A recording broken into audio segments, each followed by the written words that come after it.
Jesus asked his disciples, "Who do men say I am?" And Simon Peter said, "You are Christ, Son of the living God." And Jesus said, "Blessed are you, Simon, for flesh and blood has not revealed this to you, but my Father who is in heaven. And upon this rock I shall build my church, and I will give you the keys to the kingdom of heaven, so that whatever you bind on earth, heavens hear you, heaven will back you up, and so shall it be." Believing is key so that you will start acting on the word of God, so that you will start using the authority that Christ gave to the followers, to his followers, to those who believe. He said, "Blessed are you, Simon Peter." So just by believing alone, that is already a blessing on its own. So we have to believe so that we will be able to make use of the keys that the Lord gave to Simon Peter. Whatever you bind on earth, heavens hear you, heaven will back you up, and so shall it be. So if you don't believe, there is no way you'll be able to make use of the believer's authority. So believing in God, brethren, is key. That is the foundation that you have to lie, so that you start building on that foundation, so that you will be established. If you do not believe, as the word says, surely you will not be established. And when you are not established, you become an easy target for the enemy to be messing around with your life, because the enemy knows that you are not rooted, you are not established, you are an easy target. So we have to believe, brethren, so that the word of God will start working for us in the spirit. Yet the word says, God is spirit, and those who worship him must worship him in truth and in spirit. Yet the word of God says, man is created in the image of God. Based on these scriptures, brethren, if we human beings, we are created in the image of God, that means we are more of spirit beings than physical beings. That is why we should worship God in the beauty of his holiness, in truth and in spirit.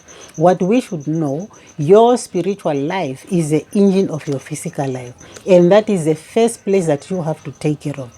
Because what the enemy does, he attacks you in the spirit realm, because he knows that once he gets you in the spirit, once he cages you in the spirit, and then you will be very much limited in the physical for you to unleash your full potential.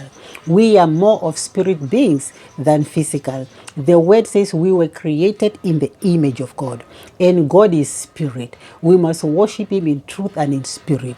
Brethren, we have to equip ourselves with biblical knowledge, spiritual awareness, so that we will be able to stand. And when you stand, when you are established in the Lord, you are not easily shaken. Come rain, come storm, you will be able to stand on the promises of God. Look at the life of Brother Job. In the midst of all the difficult things that he was going through, Job kept on telling himself, "I know my Redeemer liveth." You too, brethren, your Redeemer liveth, and your Redeemer will come and redeem you when the time is right. The promises of God stands. It says every evil plan of the enemy against your life, such plans will not stand, neither come to pass. The word says, "Fear not," says the word of God.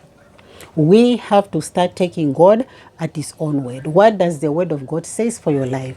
That is what we have to do by studying the scriptures. If you don't study the scriptures, how will you be able to know the promises of God for your life, so that you'll be able to stand on those promises, so that you'll be able to claim your blessings? Because if you don't know, that is ignorance, and the enemy preys on our ignorance.